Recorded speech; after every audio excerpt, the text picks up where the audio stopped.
inicialmente agradecer imensamente, né, pelo convite, por essa mediação, dessa mesa tão relevante, com que refere ao tema, né, assim, tão atual, tão presente nesse momento no nosso cotidiano, né, e mesmo que, enfim, né, as experiências aí das palestrantes seja anterior à pandemia, né, eu acho que isso tomou um corpo, né, nesse momento muito forte.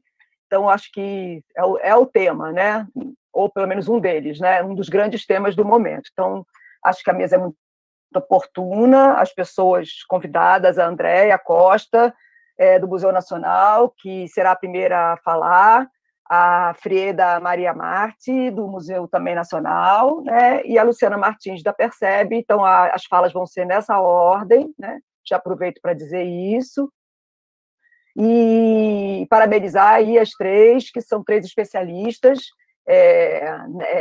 que vêm trabalhando, refletindo e fazendo até investigações sobre essa temática das atividades online voltadas ao mundo dos museus e da divulgação científica de uma maneira mais ampla. Eu queria pedir a permissão para fazer uma homenagem à Marina, a filha da minha filha Maria Cláudia, da minha filha não, desculpa, filha da minha amiga Maria Cláudia, que vocês devem ter, né, pelas mídias, né, que foi atropelada de bicicleta aqui em São Paulo, e, enfim, né, a gente está muito mobilizado e, graças a Deus, estão acontecendo muitas mobilizações e tem tido uma repercussão enorme, né, o acidente, enfim, né, que aconteceu com ela, uma mulher, né, cientista, né, que fez uma dissertação de mestrado sobre o tema da mobilidade na cidade e a questão de gênero, né, estava fazendo doutorado, uma fofa, uma pessoa muito, muito bacana, muito comprometida, e eu queria, então, sempre em todos os espaços que eu estou podendo estar falando dela, eu estou, porque eu acho que ela é um exemplo de mulher, de cientista e de uma pessoa ativista comprometida com a transformação dessas nossas cidades loucas aí, né? Então, não falei nada, mas já fui falando aqui, não pedi a permissão antes, mas já fui falando aí, que eu acho que é fundamental a gente também saber desses momentos, né? Bom, então eu passo a palavra para a Andréia. Andréia, fica à vontade. Gente, perguntas, dúvidas. Você quer falar, ou Thaís, como é o sistema de fazer as dúvidas, ou quer que eu fale?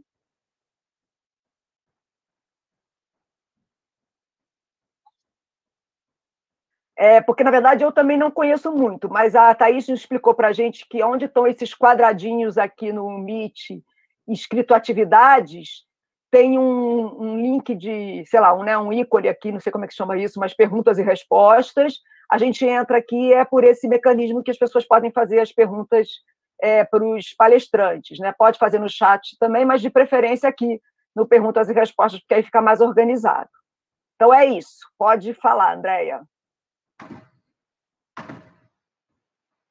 Boa tarde a todos e todas. Quero agradecer o convite para estar aqui, parabenizar a organização do evento e também, aproveitando a fala da Marta, quero me solidarizar com a família da Marina, com a família do voluntário da pesquisa, né, que faleceu na terça-feira e que teve o tratamento que teve por parte do presidente da República, e com todos aqueles que perderam, né, seus entes queridos durante essa pandemia. É preciso seguir, né, é preciso honrar e lembrar dessas pessoas e dar continuidade aqui ao nosso trabalho. Eu tenho o desafio de falar em 10 minutos algumas das questões, das inquietações que vêm surgindo, sobre as quais eu venho me debruçando nos últimos tempos. Eu trabalho no setor educativo do Museu Nacional, sou professora da Escola de Museologia da Unirio, e minha incursão nesse tema da educação museal online é totalmente influenciada e articulada a fala da minha colega que virá depois de mim, a Frieda Marti, a partir do contato dela e da entrada dela no Museu Nacional, no setor educativo do Museu Nacional, que eu venho me interessando, né, e pesquisando com ela e aprendendo com ela sobre esse tema. Não vou falar sobre o conceito em si, ou fazer uma discussão teórica, porque eu sabia da composição da mesa, e acho que a Frida e a Luciana poderão fazer isso. Eu vou compartilhar com vocês alguns levantamentos que eu venho fazendo no sentido de compreender os limites e as potencialidades desse trabalho de educação museal que pode ser desenvolvido nas redes sociais, mais especificamente. E o que eu vou destacar, talvez, mas que inicialmente, os limites, e que foram evidenciados durante a pandemia. A gente vem realizando esse trabalho no Museu Nacional antes da pandemia.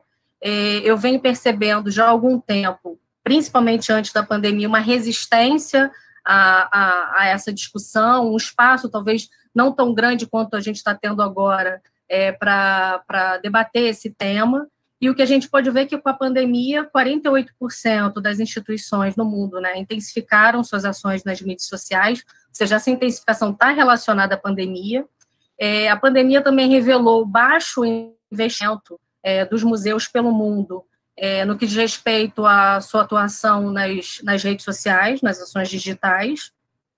42% dos museus investem até 5% dos seus recursos na comunicação e ações digitais, e 35% dos museus não souberam sequer precisar qual o percentual, né, quanto investem nessas ações. E também a gente tem equipes que normalmente não podem se dedicar exclusivamente a esse tipo de trabalho, né, acumulam essa atividade com várias outras atividades dentro das nossas instituições. Eu venho colecionando as denúncias, né? Eu falei um pouco da resistência a esse debate sobre a educação museal online, a presentificação dos educadores museais nas redes, ou mesmo da divulgação e da popularização da ciência na internet. Elas eram mais numerosas, mais contundentes antes da pandemia, mas ainda circulam. E algumas que eu identifiquei têm relação com a exclusão digital. Olha, no Brasil as pessoas não têm acesso à internet, então para que a gente vai se presentificar na internet se a gente não vai alcançar todos, ou não vai alcançar a maioria? A ideia também de que a internet competiria, né, ou as redes sociais competiriam com o museu físico, geograficamente localizado. A ideia de que as redes não são acessíveis, né, isso seria um limite. A ideia também de que os educadores estando nas redes, ou os museus intensificando suas ações nas redes, que isso estaria relacionado à perda de empregos, os educadores perderiam suas funções. Existe esse tipo de preocupação, eu percebo isso nas falas de alguns colegas. E a ideia também de que as pessoas não vão mais precisar visitar, ou ter interesse em visitar os museus, na medida que os museus disponibilizarem os seus acervos e desenvolverem exposições ou ações online. Isso também está muito presente. E aí eu fui em busca de dados, de pesquisas que não foram feitas por mim, mas que existem, estão sendo feitas já há algum tempo, que pudessem confirmar e legitimar, né, e mostrar que algumas dessas questões estão bem fundamentadas e devem ser encaradas, ou em que medida elas não estão tão bem fundamentadas assim e nos impedem de avançar nesse trabalho.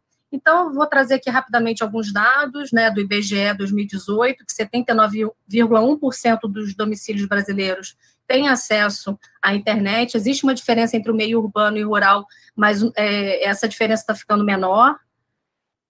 Como as pessoas, né, quais são os dispositivos utilizados? Na maior parte das vezes, né, disparada é o celular, pouco menos da metade dos domicílios tem o computador, 1/4 usam a televisão para acessar a internet, e o dispositivo menos utilizado são os tablets. Os tablets, se não me engano, se destacam entre as famílias que têm uma renda mais elevada. Aí eu fui em busca também dessa relação entre a escolaridade e o acesso à internet. Então, a gente vê que quase todos os brasileiros que têm ensino superior estão acessam à internet. Esse percentual cai entre os que têm ensino fundamental incompleto e cai significativamente entre os que não têm instrução. Então, esse é um recorte possível para a gente olhar para esse tema. O que as pessoas também fazem na internet? Qual é a finalidade? Quais são os usos? Então, a gente vê o principal uso: enviar e receber mensagens de texto, voz, imagens, depois chamadas de voz ou vídeo, e assistir vídeos, não necessariamente no YouTube, né, mas são usos bastante frequentes. Identifiquei aqui uma diferença importante no que diz respeito à renda, entre aqueles os domicílios, né, que acessam a internet e aqueles que não acessam a internet, e aqui eu trago um quadro, né, com esses gráficos, e que mostram, né, por exemplo, a diferença no acesso à internet de acordo com a classe social, de acordo com a idade, de acordo com o nível de escolaridade. Então, a gente tem aqui que 74% dos brasileiros são usuários da internet. A gente percebe que, dependendo cor e raça, não representa uma significativa diferença no que diz respeito ao acesso. Entre as regiões do Brasil também não tem tanta diferença, mas considerando, por exemplo, o nível de escolaridade ou de renda, a gente já vai observando algumas diferenças no que diz respeito ao acesso à internet. Eu procurei levantar também quais são os motivos para não acessar. Quem não acessa a internet por quê? E o mais citado ainda foi a falta de interesse, depois o serviço caro e não saber usar.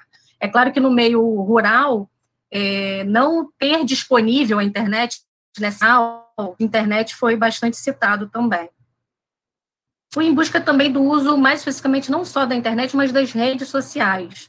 E o que a gente encontra no Brasil é um uso muito frequente, né? 76% dos brasileiros usaram a internet no ano de 2018. Tem isso por uma pesquisa, tem outra que mostra que 66% desse público, né, dos brasileiros entre 16 e 64 anos que usam a internet, usam as mídias sociais, e não é pouco tempo. São 3 horas e 31 minutos por dia nas mídias sociais e 9 horas e 17 minutos por dia na internet.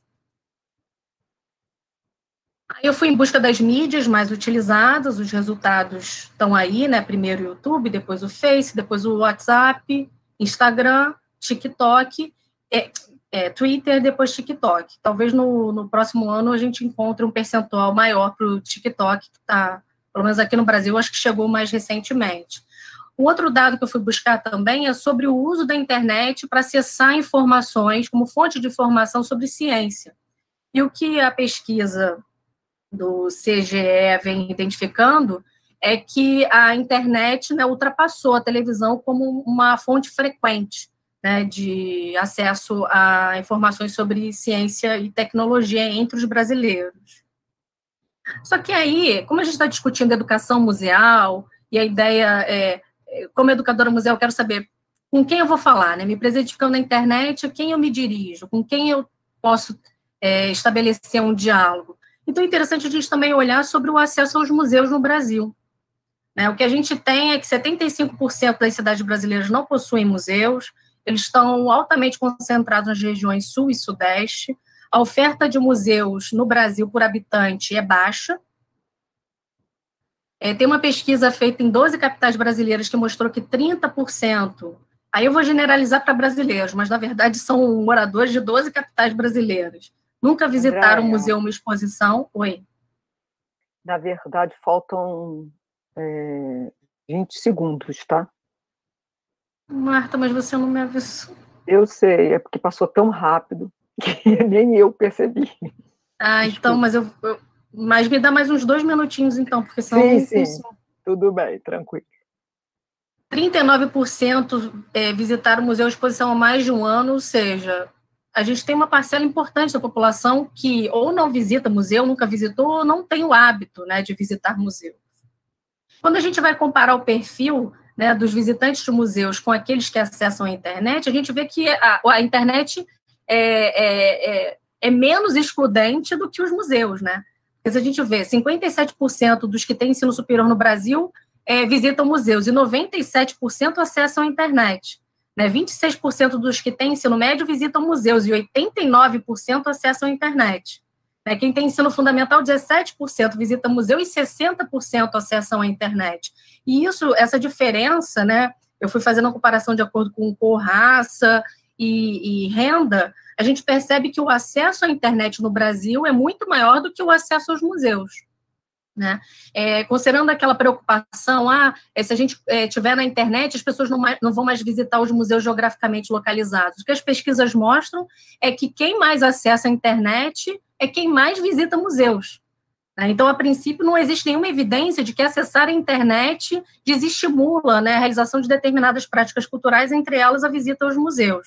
Agora, fato é que, pelo menos até a pandemia, os museus pouco se presentificavam nas redes, grande parte dos museus não tinham sequer website próprio, menos da metade faziam uso de plataforma ou rede social, e essa a internet é uma importante fonte de informação sobre os museus e sobre cultura. Então, aqui eu estou mostrando esses dados correndo. Acho que é interessante chamar a atenção também para a maneira como os museus se presentificam nas redes. Então, os museus, o que fazem nas redes? Postam notícias sobre a instituição, postam notícias relacionadas à área de atuação ou divulgam a programação e respondem comentários e dúvidas. É fundamentalmente isso que os museus... Essas são as principais ações dos museus nas redes sociais. E o que a gente tem é que, entre as atividades multimídia realizadas pelos brasileiros na internet, ver exposições e museus na internet é a menos praticada de todas elas, né? 11% dos brasileiros que usam a internet visitaram museus ou exposições na internet, e é claro que aqueles que têm uma escolaridade maior e uma renda maior são aqueles que mais fizeram isso. Eu vou trazer aqui rapidamente dados sobre as redes sociais do museu, mais especificamente o Facebook do setor educativo do museu. Então, a gente vê uma maioria de mulheres que moram na cidade. A gente tem 61% que moram na cidade do Rio de Janeiro, né?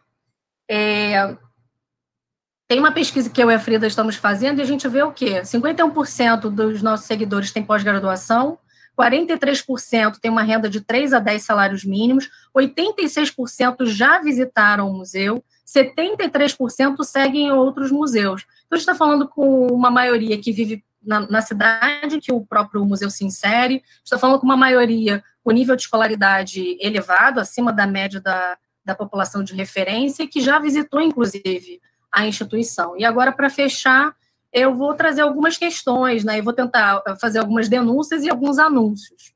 No online, o que a gente vem observando é que estamos conversando com aqueles que já visitaram o nosso museu. Eu pergunto, excludentes são as redes, o museu ou os dois? Quais são as chances da presentificação dos museus nas redes alcançar metas que as experiências geograficamente localizadas em séculos ainda não alcançaram, por exemplo, acessibilidade e inclusão sociocultural? É papel da internet ou das redes popularizar os museus? Ou esse é um dever dos museus? Quais as evidências que temos de que a universalização do acesso à internet mudará algo nesse sentido? Não seria o museu que precisa mudar? E aí, falando mais especificamente sobre os educadores museais, eu acredito que podem desempenhar um papel importante nesse processo de presentificação nas redes. A gente pode usar a internet e as redes sociais para criar novos espaços de educação e diálogo com os públicos habituais dos museus. A gente pode, hoje, pela internet, acessar fragmentos e evidências das experiências dos visitantes em nossas instituições. E nossa experiência online e remota pode contribuir para as nossas ações geograficamente localizadas e vice-versa. Aí eu estou mais ou menos segura, eu acredito que somente nos presentificando nas redes, pesquisando e nos apropriando de suas linguagens é que poderemos furar a bolha. Né? Essa parece ter sido criada... Andréia, desculpa. Então, essa parece ter sido criada pelos museus. E aí fica o meu convite para a gente anunciar juntos. Andréia, mil desculpas, realmente, assim, eu marquei o horário aqui, mas foi tão rápido, quando eu olhei já estava... quando eu te falei. Então, desculpa mesmo não ter avisado antes, tá? Tentarei fazer isso mais eficientemente dessa vez. E obrigada pela sua fala aí, já tem alguns comentários sobre isso aí, e eu acho que você trouxe um panorama bem interessante. Então, eu vou passar também, para não tirar muito tempo, vou passar para a Frida. Frida, pode falar. Frida, Marta. Frida ou Freda? Nunca sei. É Frida. Bom, boa tarde a todos.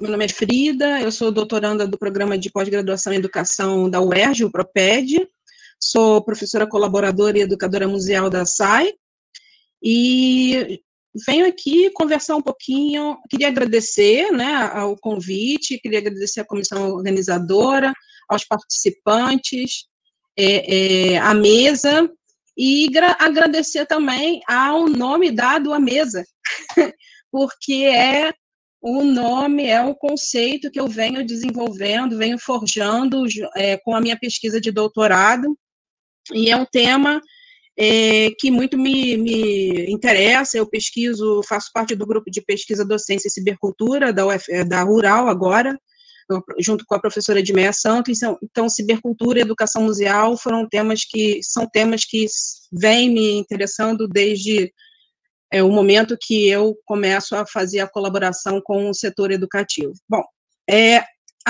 o meu objetivo aqui é convocar e provocar uma reflexão sobre a contemporaneidade, sobre a nossa relação com o digital em rede, ou seja, com as tecnologias digitais em rede, sobre a nossa compreensão em relação à produção e compartilhamento de conhecimentos e como esses se articulam, para que a gente possa pensar o nosso papel, né, como divulgadores e popularizadores da ciência, como educadores museais, nesse contexto sociotécnico, político, cultural, educacional, contemporâneo, né, diante da pandemia, mas também para além da pandemia, né? Bom, a nossa relação com as tecnologias e com as ferramentas para e de comunicação é histórica, né? E vem se estabelecendo desde pré-história, vamos dizer assim, né? Até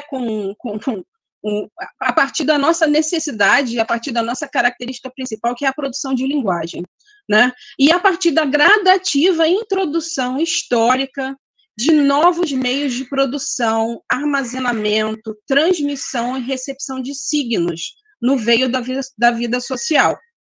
O que, segundo a professora Lúcia Santaella, da Universidade da PUC de São Paulo, vem gerando os ciclos comunicacionais e culturais, como a cultura oral, a cultura escrita, a impressa, a cultura de massa, das mídias e a cibercultura.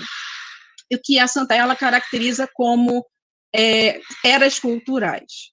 Bom, a cibercultura, que é a nossa cultura contemporânea, ela é a cultura contemporânea mediada, ou seja, estruturada pelas tecnologias digitais em rede, na relação cidade-ciberespaço, compreendendo o ciberespaço como a infraestrutura, ou seja, toda a infraestrutura tecnológica, mas também a nossa presença e as nossas produções nesse espaço. O que o André Lemos é outro pesquisador de cibercultura brasileiro, ele apresenta como os princípios da cibercultura 3 pontos extremamente importantes para que a gente possa pensar a educação museal, que foram o que caracteriza, né, vamos dizer assim, o que caracteriza esse momento contemporâneo, ou que vem caracterizando a liberação do polo de emissão, ou seja, com a Web 2, eu tenho a possibilidade de produzir e compartilhar informação. Nós saímos de um momento comunicacional, de um paradigma comunicacional unidirecional, em que há um receptor e um emissor e vários receptores, para um momento em que todos somos emissores. Então, nós saímos dessa condição de receptor para a condição de emissor.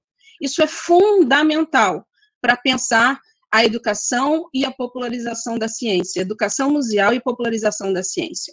Todos somos emissores, ok? Vamos liberar os polos de emissão dos museus. Bom, uma outra característica seria a conexão generalizada, que permite não só produzir, mas também trocar e compartilhar informações entre homem-homem, homem-máquina e máquina-máquina. Além disso, a cibercultura é caracterizada pela existência de uma reconfiguração das mídias.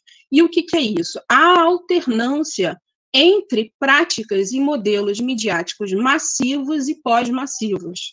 Por exemplo, quando o jornal, na televisão, pede para quem está assistindo, criar um vídeo e mandar um vídeo para lá que eles vão mostrar qual é o Brasil que as pessoas desejam. Um exemplo. Um outro exemplo seriam os podcasts de jornais. Ou seja, na cibercultura, não há uma substituição das culturas comunicacionais anteriores, mas sim uma mescla, assim como até hoje nós também convivemos com a cultura oral, certo? Bom, nesse contexto, eu estou correndo, gente, porque é um tema extremamente denso que tem que ser reduzido em 10 minutos, para a gente chegar na educação, no conceito que eu estou forjando. Bom, nesse contexto... Aproveito aí agora avisando que já passaram por volta de 5 minutos, está quase chegando nos 5 minutos. Beleza, acho que vai dar certo. Bom, nesse contexto contemporâneo, o digital em rede, então, ele nos oferece um novo e potente meio de comunicação, que reúne, integra e redimensiona uma infinidade de mídias. Ele também nos oferece a possibilidade de configurar e reconfigurar novos e múltiplos espaços-tempos de interação, que podem, assim, potencializar práticas culturais e processos de aprendizagem e ensino. Pensem sempre, então, em vocês como educadores museais e divulgadores da ciência. E, a partir desses múltiplos usos do digital em rede, emergem outras formas de ser, estar e sentir o mundo, né, que geram transformações comunicacionais, sociotécnicas, econômicas e culturais, e também educacionais. Bom, o que muda na educação e o que muda principalmente na educação museal, em pensar pensar a popularização e a divulgação da ciência? Bom, a partir do conceito e da abordagem didático-pedagógica da educação online, que foi forjada pela professora Edmeia Santos, minha orientadora, e dos estudos dos cotidianos da professora Nilda Alves, da UERJ, a gente compreende que a produção de conhecimento e a nossa formação humana, elas se dão em múltiplas redes, e elas não estão dissociadas de diferentes esferas da vida humana. Essas redes, que são chamadas de redes educativas, são formadas a partir da tessitura, né, dos entrelaçamentos de múltiplos conhecimentos e significações, múltiplos saberes, que nos formam e nos marcam de modo diferenciado quando nos relacionamos com os outros seres humanos, né, e com todos os tipos de artefatos culturais, ou seja, com os nossos dispositivos móveis, por exemplo, né, que é um artefato cultural da contemporaneidade. E nas diferentes dimensões das nossas vidas. Então, para o museu, para nós, né, para mim, o museu é uma rede educativa, onde múltiplos conhecimentos e significações são tecidos dentro e fora dos seus muros. É muito importante pensar na produção de conhecimento como sendo uma produção de conhecimento em rede. Bom, nesse sentido, pensar e fazer ações educativas museais de divulgação e popularização da ciência com a cibercultura, ou seja, ações educativas museais online, né, o que o conceito pressupõe é o entendimento de que essas tessituras e essas relações de aprendizagem e ensino ocorrem de forma dialógica, por meio de compartilhamento de narrativas, de sentidos, de dilemas que são mediados por esses artefatos culturais de nosso tempo, ou seja, pelas tecnologias digitais em rede. E de que a interatividade, que compreendemos como a intervenção, a interatividade para a gente é um conceito da comunicação, e que se estabelece a partir da intervenção, de você poder intervir na mensagem de forma colaborativa. Todos nós participamos na construção da mensagem. Isso é interatividade para a gente. Então, a partir da interatividade, da colaboração e a participação ativa desses seguidores, que nós consideramos como os praticantes culturais, devem ser os princípios e os processos fundantes das ações e práticas, certo? Uma vez que os públicos, os nossos visitantes, os nossos seguidores, eles não são consumidores passivos de conteúdos expositivos em mediações museais. O que a gente é muito claro quando a gente vai buscar isso nas redes, e as imagens e narrativas que emergem, que a gente encontra, elas nos mostram isso. Eles mostram o quê? Que eles tecem os seus próprios conhecimentos e significações a partir das experiências vivenciadas no e com o museu. e em outras redes educativas. Então, eles não são algo vazio que vão ser, né, preenchidos no museu. Eles trazem consigo essas experiências prévias das outras redes educativas das quais eles fazem parte. E fazem usos diversos daquilo que pretende ser imposto, certo? Das produções culturais que lhes são impostas. Então, considerar os nossos seguidores como autores e como produtores de conteúdo é extremamente importante na contemporaneidade e no pensar fazer as ações educativas museais online e ações de popularização online da ciência. Acho que consegui. Putz, eu ia falar na hora, Frida, já estamos no tempo... Precisão suíça. Complementar, já estamos no tempo complementar. É precisão suíça, Marta. Muito bom, muito bom. Tive que correr. Muito obrigada, Frida, trazendo aí um panorama mais com um olhar aí do que ela vem aí, né, propondo chamar como... Quer dizer, na verdade, o termo já existe, né, há muito tempo, mas aí que você está tentando trazer essa discussão da sabercultura aí para dentro dos espaços dos museus, da educação museal, e eu acho que a contribuição aí dessas reflexões são muito importantes para a gente se entender nesse contexto, né? Obrigada. Então, Luciana, passando a palavra para você, eu já estou fazendo mais sínteses aqui no chat, porque aí já depois a gente já emenda com as perguntas, eu não faço muito o meu papel de mediadora. Síntese que eu já estou fazendo. Muito bom, boa tarde a todo mundo, obrigada, Marta.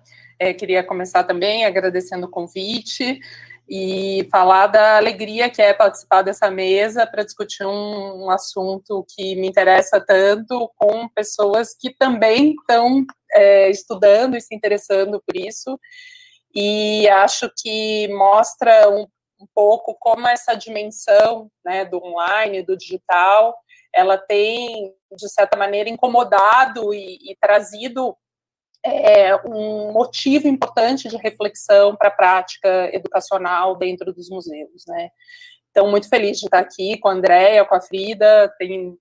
Acho que é a primeira oportunidade que a gente tem, assim, de trocar, né, numa mesa mais aprofundada sobre o tema, e fico muito feliz da gente poder fazer isso nesse contexto, né, desse evento, que acho fundamental a gente pensar essas questões relacionadas com a divulgação da ciência, com, né, os museus de ciência podem se colocar como importantes espaços, né, para discussão desse tema e para a produção de conhecimento, de práticas educativas museais nesse ambiente digital, nesse ambiente online, né. Então, a reflexão que eu quero trazer vai muito nesse sentido. Eu tenho uma trajetória já de muitos anos na educação museal no Brasil, né, e eu não tenho originalmente uma formação na área de tecnologia, nem um interesse especial, né, na minha origem por esse tema. Mas nos últimos anos, por conta também da minha atuação, né, na Percebe, que é a minha empresa de consultoria nessa área, eu me engajei em alguns projetos de tecnologia, tanto dentro da empresa como na universidade, né? Eu participo do projeto Tainacan, na Universidade de Brasília, e a partir dali, toda uma série de reflexões para se pensar, né, o uso dos acervos digitais dos museus para a educação museal começou a se impor como um tema de investigação para mim. E eu acho que o que é interessante, né, dessa, vamos dizer, conjuntura, né, da minha perspectiva da educação museal com a perspectiva da equipe do Tainacan, que eu faço parte já, né, também, mas que traz um olhar da cultura digital, da internet livre, do software livre, né, é justamente a gente pensar, acho que um tema aí que também a Frida tocou, né, os museus como espaço de produção de conhecimento, né, e como que a internet é um potente motor para essa produção de conhecimento ser socializada de uma forma mais democrática, de uma forma mais livre, né, dentro desse ambiente que é o ambiente das redes, mas que muitas vezes nós, educadores museais, vemos com muita desconfiança, né, como apontou a Andréia aí nesses dados de pesquisa que ela trouxe para a gente. Então, essa desconfiança, né, acho que vem muito desse lugar que o educador museal se coloca, né, por uma formação também de ciências humanas, de artes, né, que é muito comum na área da educação museal, e que no caso dos museus de ciência, né, apesar da formação nas áreas de história natural, nas áreas das ciências mais hard, ainda também existe um distanciamento da prática pedagógica com essas possibilidades que as tecnologias digitais nos apresentam. Então, a minha preocupação atual é justamente no sentido de como pensar a formação do educador museal a partir do que são essas práticas possíveis, né, do ambiente digital e que a cultura digital nos coloca.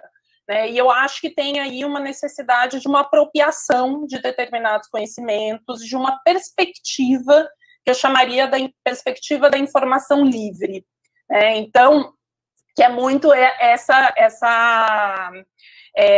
ideia que é trazida pela cultura digital, por esse grupo de pessoas que está interessado em promover essa internet livre, onde a circulação de informações se dá de forma livre. Né? E, nesse sentido, tem toda uma reflexão que a gente precisa fazer, né, sobre como que a informação circula nesse ambiente e quais são as formas que isso pode se dar a partir do fato de que os museus, né, e os museus de ciência especialmente, são espaços de produção de conhecimento altamente qualificado.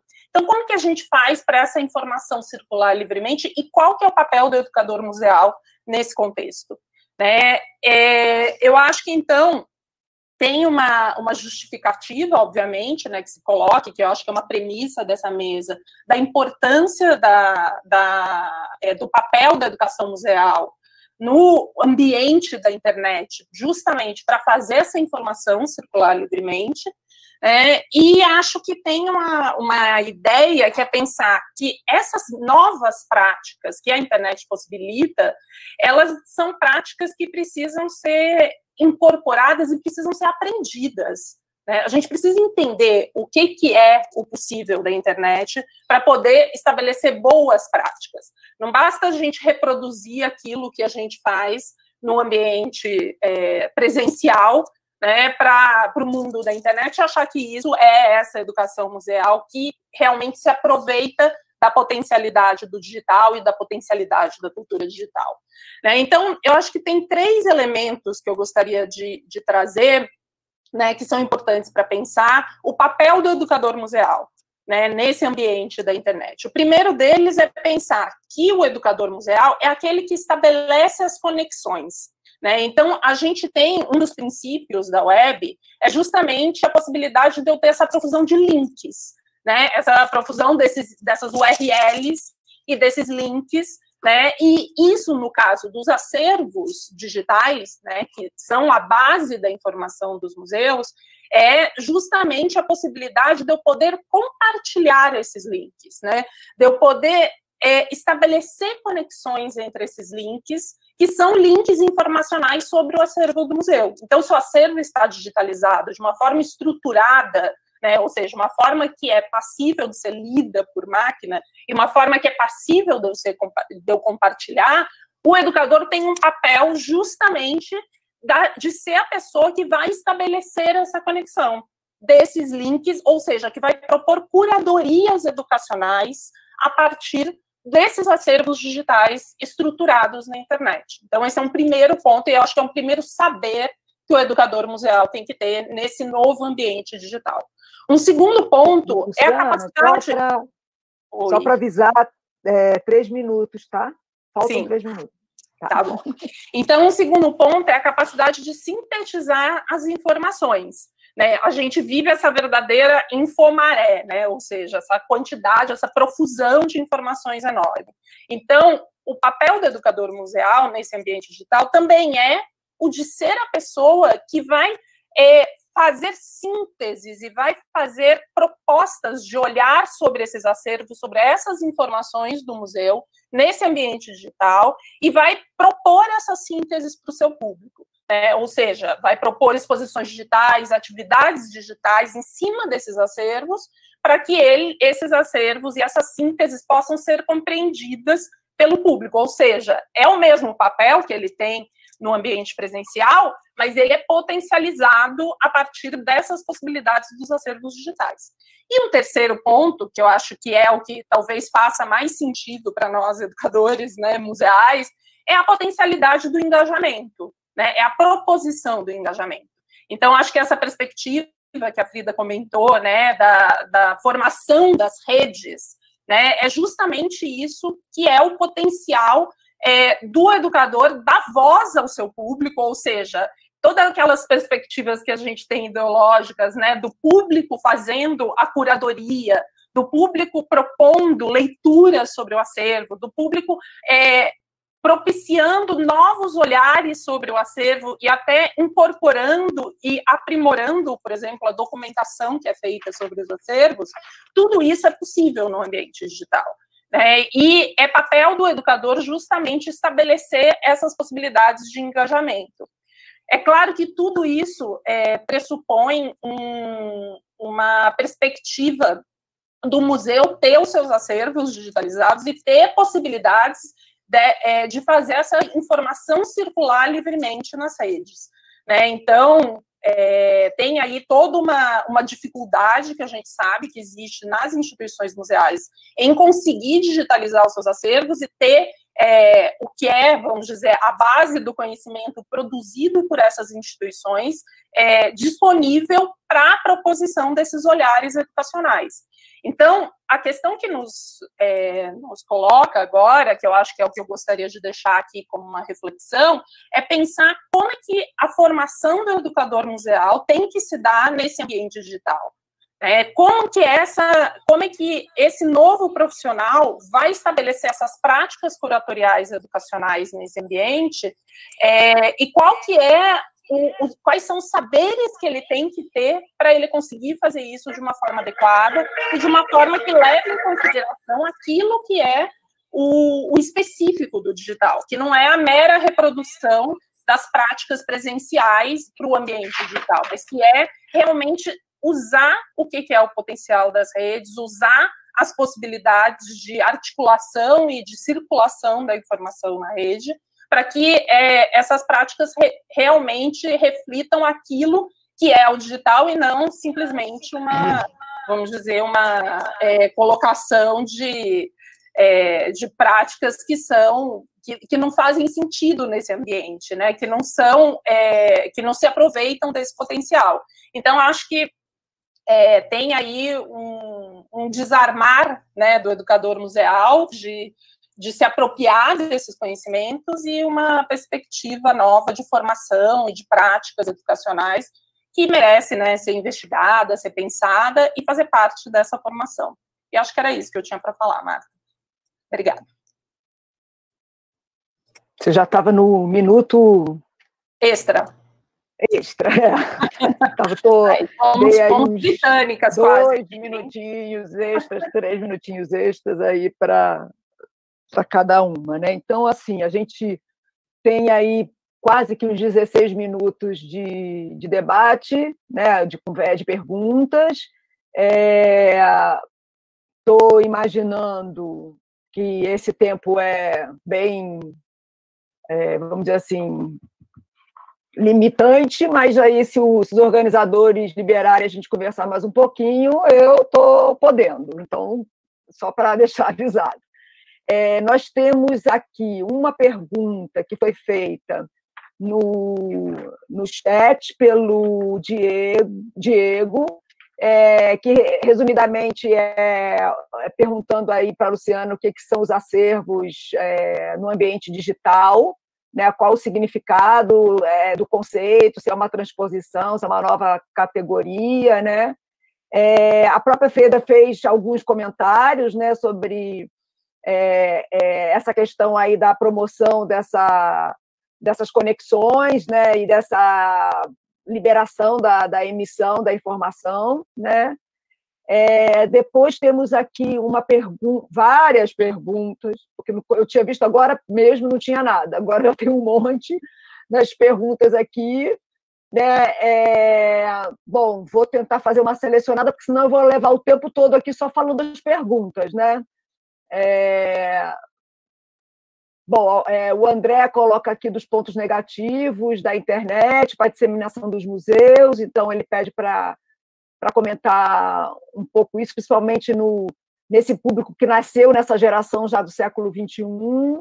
Né? O Paulo Colonese fala de que experiências engajadoras de público que os museus podem propor nessa pandemia, né? O que é que a gente está chamando aí de interação, participação e engajamento nesse momento. Voltando a chat também, deixa eu ver se tem mais alguma coisa assim. Não, acho que é por aí, né? E eu também já aproveito, porque eu também não vou ficar me metendo, porque aí eu acho que como a gente tem pouco tempo, eu voltaria a cada uma na ordem para fazer comentários, complementações, porque eu acho que vai acabar sendo o tempo de cada uma falar mesmo, e respondendo e fazer uma seleção daquilo que acha mais interessante. Assim, o Douglas colocou aqui, mas ainda não cabe aos educadores museais uma centralidade nesse processo, né? Então, no fundo, é a discussão do papel do educador museal, né? E eu também, para dar o meu pitaco nessa história toda, eu queria colocar uma questão aqui também para vocês, do que vem sendo chamado da tal da educação híbrida, né? Será que a gente agora existe também uma educação não formal híbrida, né? Ou seja, né, que os museus agora vão assumir que eles têm uma dimensão presencial e uma dimensão online, né, como algumas universidades estão começando a pensar, inclusive, de não ter mais o presencial e ser só virtual, né? As consequências disso, os impactos disso, principalmente porque a gente vem valorizando na educação, e eu particularmente tenho falado muito nisso, né, que é a questão do tempo, do espaço e do objeto, né? Assim, perdemos essa dimensão, porque o tempo, o espaço, o objeto são outros no mundo virtual, não podemos falar da mesma coisa. Então, acabou essa experiência, a velha experiência museal acabou nessa educação híbrida. Como ficamos nisso, né? Então, para provocar um pouquinho vocês aí, e deixo na mão aí, passando a palavra para a Andréia, e na ordem Freda, na hora Lu, tentando ver se vocês ficam aí em torno dos 3, 4 minutos cada uma, e eu vou tentar controlar essa loucura que a gente está fazendo. Bem, eu vou ser muito breve, eu sei que eu já vi os comentários da Frida, eu sei que ela tem um monte de coisa para falar. Eu acho que, em relação ao que a André afirmou, meu xará, talvez eu não tenha sido tão bem sucedida em expressar o que eu estou dizendo. Eu acho que a internet faz parte, especialmente as redes sociais, fazem parte da vida cotidiana da população brasileira.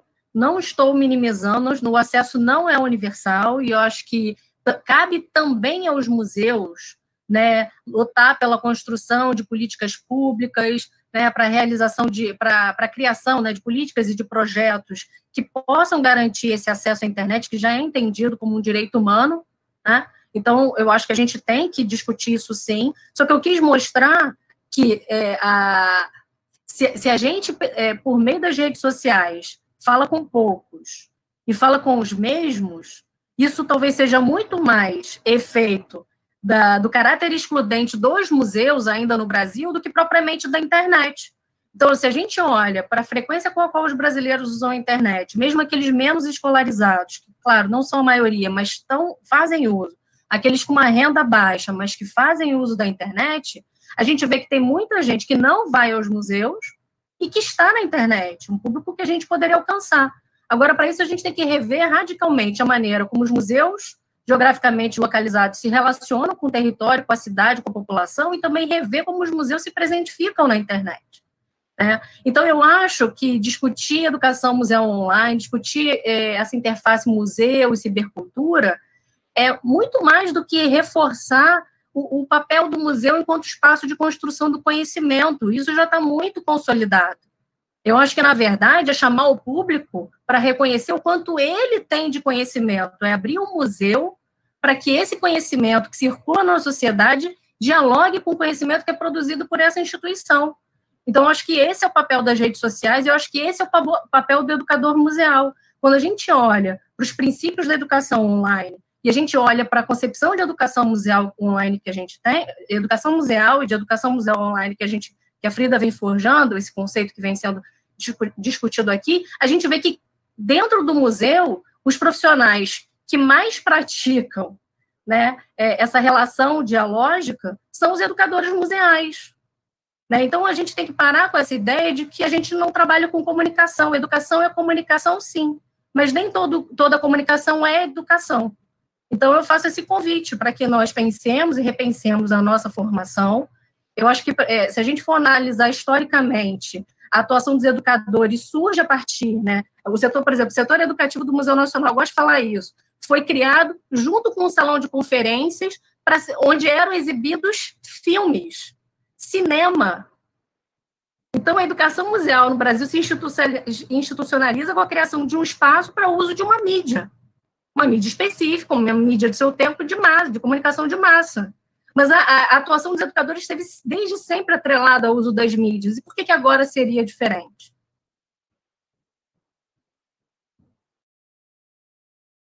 Passando então a palavra a Frida, eu estou aqui fazendo o papel de comunicadora, pegando falas aqui, tentando fazer uma dinâmica aqui para a coisa poder ficar. Vai lá, Frida. É um tema extremamente denso, que não dá para a gente falar em uma hora, né? Mas, basicamente, André, a tecnologia não estará presente, a tecnologia está presente desde que nos entendemos seres humanos. O digital em rede atravessa todas as nossas fases, o nosso cotidiano. Quando a gente vai fazer uma compra, quando a gente vai ao banco, quando a gente quer circular pela cidade, o digital em rede atravessa as nossas vidas. Então, não há essa coisa de quando vai chegar, já chegou aí há muito tempo. Claro que os jovens que nascem já imersos, né, têm vamos dizer assim, uma facilidade, mas que é algo também que a gente tem que tomar muito cuidado, porque essa coisa do nativo digital não é muito o que se imagina, as habilidades, vamos dizer assim, não são tão desenvolvidas, mas existe sim um contato maior, né? Mas nós temos contatos, isso aqui é um nosso artefato cultural e a gente faz uso disso aqui cotidianamente, certo? Então, não vai chegar, já chegou. Pensar a comunicação na contemporaneidade, na cibercultura, é romper, e a gente precisa romper definitivamente, mas a gente ainda está muito arraigado em ser receptor, e a gente percebe isso muito quando a gente faz mediação, tanto no museu geograficamente localizado, quanto em situações online, a gente percebe muito que o nosso público, ele tem uma resistência, ou ele tem uma vergonha, ou ele tem em falar, em mostrar aquilo que sabe, em dialogar, em trocar com a gente. Né? Então, isso pode ser também porque a gente ainda está muito nessa posição de receptor passivo. E é uma função nossa transformar isso, forjar esse diálogo, forjar essa troca, forjar essa autoria dos nossos seguidores. Porque como a gente fala, né, como eu venho falando, nossos conhecimentos são tecidos em rede. E o museu está atravessado desses conhecimentos. Basta você procurar no online e nas narrativas e imagens publicadas por esses visitantes, e vocês vão perceber várias significações que às vezes não tem nada a ver com o tema, né, exposto naquele museu. O que a Marta falou sobre a relação objeto, tempo e espaço, a gente está num tempo de cibercultura da mobilidade e da ubiquidade. Então, obviamente, o tempo e o espaço vão ser modificados, e a relação com o objeto também. Então, enquanto eu estou no espaço físico geograficamente localizado, eu estou em diversos espaços-tempos outros. Então, isso deve ser considerado no pensar fazer educação museal online. E a educação museal online, ela não se restringe, ao contrário do que algumas pessoas acham, ela não se restringe à distância. A educação museal online é uma abordagem didático-pedagógica que pensa e faz ações educativas museais lançando mão do digital em rede, lançando mão desses artefatos culturais da contemporaneidade em ações educativas tanto geograficamente localizadas quanto à distância. Okay? Experiências engajadoras dos museus, eu não sei se eu devo responder agora, mas, assim, por enquanto, eu vou ficar com essas respostas, assim, que me vieram me chamaram mais a atenção. Passo, então, a palavra para a Luciana agora, para fazer comentários. Fica à vontade. Várias questões aqui levantadas, importantes, né? Acho que vou começar respondendo a pergunta do Diego sobre os acervos digitais, porque acho que a partir daí tem uma reflexão que me é muito cara, né? Eu acho que a questão dos acervos digitais, Diego, tem a ver com justamente a gente pensar essa possibilidade de digitalizar aquilo que o museu tem como acervo e o que isso significa. Né? Não significa somente eu tirar uma foto de um objeto e colocar isso na internet. Né? Significa eu conseguir encapsular a informação sobre esse item do acervo de uma maneira que seja passível dele circular, essa informação circular pela internet. Né? E esse circular, quer dizer, tanto circular entre humanos, né, por meio de links que a gente compartilha, então, no WhatsApp, no Facebook, né, e nas redes, e onde quer que a gente queira, né, mas também ser passível por leitura de máquina, né, ou seja, você conseguir promover aquela famosa, enfim, não sei se é tão famosa, mas que é um tema importante do digital, né, da cultura digital, que é a interoperabilidade dos acervos. Né? Então, você, por exemplo, conseguir facilitar o acesso àquilo que os museus, que as instituições culturais têm como produção de conteúdo, como produção informacional, para os diferentes públicos e para as diferentes pessoas interessadas. Né? Então, por exemplo, eu quero fazer uma pesquisa sobre o Van Gogh. E daí, ou vamos pensar aqui no Brasil, sobre a Tarsila do Amaral. E eu sei que, como é que uma pessoa faz essa pesquisa? Ela vai entrando em vários sites diferentes, de vários museus, que eventualmente ela sabe que tem acervo sobre a Tarsila do Amaral. Mas a partir do momento que eu consigo interoperar esses acervos, né, desses diferentes museus, e consigo trazer isso para um ponto único de busca, eu facilito a vida do meu usuário. Né? Então, eu faço com que o acesso a essa informação seja facilitado.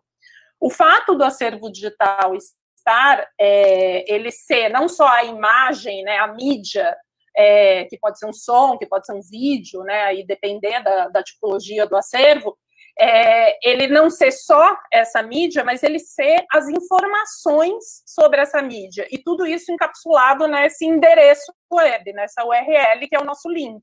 É essa possibilidade do link que vamos dizer, um dos grandes conceitos importantes da Web 2.0, né, que é você conseguir compartilhar esse link. E daí que eu entendo que é o papel do educador museal, né, que ele é o promotor do acesso a esse link e é o promotor da discussão em torno desse link. É o cara que vai promover ações que vão engajar as pessoas em torno desse link.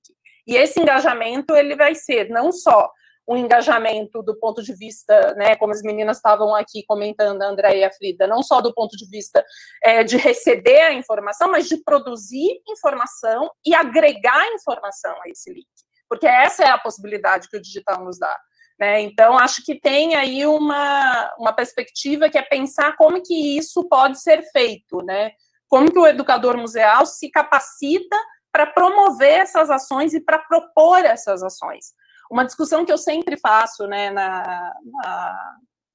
com a questão dos acervos digitais, né, e com essa questão, né, de pensar na disponibilidade desses links informacionais que o museu pode propor para o seu público, é justamente o tipo de informação que está conectada a esses acervos. No geral, quando a gente fala de informação conectada aos acervos, a gente fala só das informações, vamos dizer, do saber sábio, né, Marta, do especialista, né? Então, é o especialista que faz a ficha catalográfica, é o especialista que decide o que vai ter sobre aquele acervo, né? O que vai ser informado para o público sobre aquele acervo.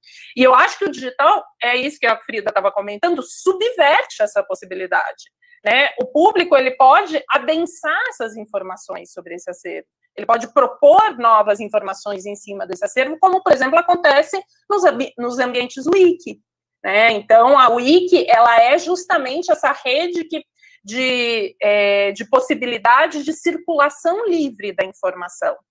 E o educador se empoderar dessas redes e ele propor leituras, né, a partir dos acervos disponíveis, estruturados, por exemplo, na Wikicommons, na Wikidata, né, e ele propor leituras que permitam que o público incorpore conhecimento sobre os acervos que estão disponíveis nas wikis, e isso volte para o museu, né, isso seja incorporado como informação pelo museu, isso é um potencial, assim, subversivo, eu diria, que a internet, que as redes nos dão. Mas, para isso, eu preciso ter acervos digitais estruturados, né, eu preciso começar isso de alguma forma, para conseguir fazer esse diálogo acontecer, o que a gente chama enfim, é um dos conceitos que eu estou estudando agora, que é justamente esse round tripping, né, que é essa ida e volta, né, sobre os acervos dos museus que a internet possibilita, né? Então, o museu disponibiliza o acervo fica disponível para o público e ele acrescenta informações e essas informações voltam para a documentação do museu. Elas são incorporadas pelo museu, né, como parte desse processo de enriquecimento das informações sobre esses acervos. Então, eu entendo que o educador museal é uma das pessoas que pode não só propiciar que isso aconteça, mas ele pode engajar o público nisso, ele pode propor esse tipo de ação para que o público realmente incorpore e participe desse tipo de transformação, né, que os acervos podem ter na internet. Então, acho que é um pouco esse... Aqui, falei a partir dessa pergunta, mas poderia continuar falando, né, gente? Porque, como bem disse a Frida, 1 hora é pouco para esse assunto. Tem muita coisa que a gente pode comentar. Bom, gente, Luciana, na verdade, 1 hora é pouco para qualquer assunto que você, a Frida e a Andréia e eu estivéssemos juntas falando, né? Não só assuntos museais, mas qualquer assunto de qualquer natureza. Foi exercício de disciplina que a gente conseguiu. Inclusive, eu fiquei pensando aqui se a gente estivesse num encontro da ABCMC presencial, sei lá, né, aonde poderia ser esse ano, né? Numa praia, em algum lugar no Nordeste, ou não sei, ou qualquer outro lugar aí, né? Não sei nem se... Eu fico imaginando que a gente poderia não deixar a outra palestra entrar na sala acontecer e ia continuar falando, né? Ninguém saía da sala para poder ir para outra sala onde estaria acontecendo uma outra discussão, um outro debate, porque a gente costuma, quando a gente gosta, ficar nas salas dos debates, né? Que a gente gosta, que a gente que estão rendendo, né? Então, essa questão aqui da internet, ela é meio estranha nesse sentido, né? Porque chega uma hora que, bom, todo mundo tem que sair, né? Sei lá, é meio estranho isso, né? Mas, enfim, Marta, eu acho que Opa, Frida. Olha a grande oportunidade que também essa sala nos oferece em ter conversas paralelas, né, no chat. Olha quantos conhecimentos e saberes a gente conseguiu trocar nesse pequeno momento, né? Que talvez a gente não conseguisse, ou conseguisse só depois, né? Num evento. E também a democratização desse acesso. Ia ser no bar, Frida. Ia ser no bar. Sim, eu sei, André, mas veja bem. Olha só, eu ia falar assim, Frida, apesar de você ser uma pessoa que é suspeita de defender essa posição, eu concordo com você. Eu tenho Veja bem, a isso aqui vai concordar ficar com você. gravado, né? Isso aqui vai ficar gravado e vai poder ser acessado por pessoas que não tiveram possibilidade de acessar agora. Então, assim, aí o conhecimento está acessível síncrona e assincronamente. Então, é uma beleza. Beleza, é uma beleza, é tudo de bom. Transmitido e ter a oportunidade de digitar. Já estou deixando aqui a minha dica.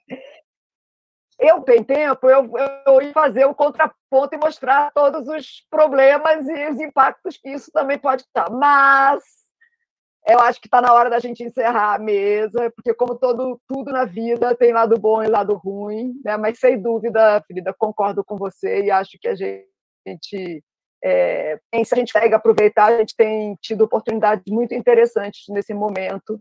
Exaustos estamos todos de atividades online, com certeza, até porque a pandemia faz com que a gente só faça isso, e que é uma outra questão, né? Não está diretamente ligada ao fato de ser online, mas ao fato de que estamos todos muito desgastados com o que está acontecendo, né? Mas, sem dúvida, eu acho que nos deu oportunidades maravilhosas. Mais uma vez, então, agradeço aí a oportunidade dos organizadores, agradeço a possibilidade de ter feito aqui a mediação, tentei fazer uma mediação assim bem dinâmica também, divertida, não só porque a mesa é uma mesa com pessoas que eu gosto muito, mas também porque tem um monte de gente, de caras e de nomes conhecidos nessa lista de 91 pessoas participando. Fico muito feliz de ver amigos, queridos, pessoas fofas, maravilhosas, incríveis, todas aí participando. Realmente dá uma saudade da gente não estar podendo se encontrar em algum lugar para depois que acabar os eventos hoje a gente ir para um boteco beber. Realmente, André, você lembrou de uma parte que era essencial em todos os eventos da ABCMC, que não vai rolar dessa vez. E que essa parte, Frida, você não me convence que é melhor que é melhor aqui online. Gente, vamos marcar, a gente marca uma hora para tomar cerveja, cada um toma na sua casa. Ô, Marta, esse ano era para ser no interior do Paraná, você conhece, mas a maioria do povo aí não. É verdade. Era para ser aqui em Maringá, então a gente precisa conhecer as cervejas artesanais aqui. Sem dúvida, Ana Paula. Quem foi a inscrição no próximo ano, traga a sua cerveja para fazer o brinde no final. A gente termina de falar e faz um brinde. Muito obrigada, a vacina foi liberada. É isso, gente. Muito obrigada por tudo aí. A gente vai saindo agora, Ana, é isso? Isso. E aí, quem for entrando na outra mesa de conversa também, já está lá o link. Muito obrigada. Beijão a todos. Tchau, gente. Um abraço a todos e todas. Vai estar disponível, como a Frida falou, né, lá depois no YouTube da ABCMC, para a gente voltar a rever, discutir, e utilizar esses comentários, essas pontuações aí para os nossos próximos debates e trabalhos, ok? Obrigada!